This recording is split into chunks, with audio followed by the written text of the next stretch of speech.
आज हम लोग विराम चिन्ह के बारे में पढ़ेंगे। विराम का अर्थ है रुकना या विश्राम लेना। हम बातचीत करते समय अपनी बात पर बल देने के लिए या समझाने के लिए थोड़ी देर रुकते हैं। रुकने की इस प्रक्रिया को विराम कहते हैं। लिखते समय इस प्रक्रिया के लिए कुछ निश्चित चिन्हों का प्रयोग किया जाता है, जिन्हें विराम चिन्ह कहते हैं। विराम चिन्हों के अनेक प्रकार होते हैं। पूर्ण विराम, अल्प विराम, अर्ध विराम, प्रश्न सूचक चिन्ह, योजक चिन्ह, विस्मय सूचक चिन्ह, इकहरा उद्धरण चित्र, दोहरा उद्धरण चित्र, विवरण चिन्ह, कोष्ठक चिन्ह। सबसे पहले हम जानकारी प्राप्त करेंगे पूर्ण विराम क्या है। पूर्ण विराम वाक्य पूर्ण होने के बाद वाक्य के अंत में लगाया जाता है। जैसे राम पुस्तक पढ़ता है, वाक्य के अंत में पूर्ण विराम लगाया जाता है। दूसरा प्रकार है प्रश्न सूचक चिन्ह, जिस चिन्ह से किसी प्रश्न का बोध हो। उदाहरण, तुम कब जाओगे।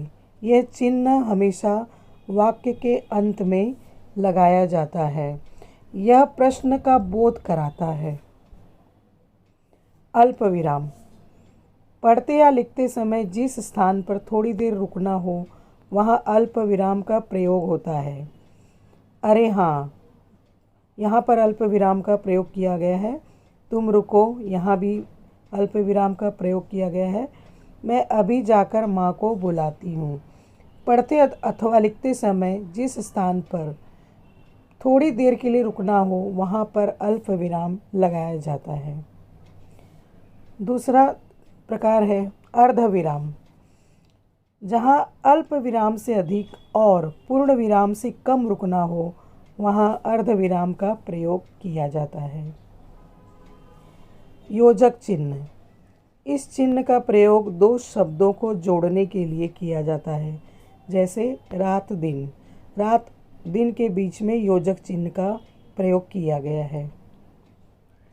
विस्मय सूचक चिन्ह, हर्ष, शोक, घृणा, विस्मय, भय आदि भावों को प्रकट करने के लिए इस चिन्ह का प्रयोग किया जाता है।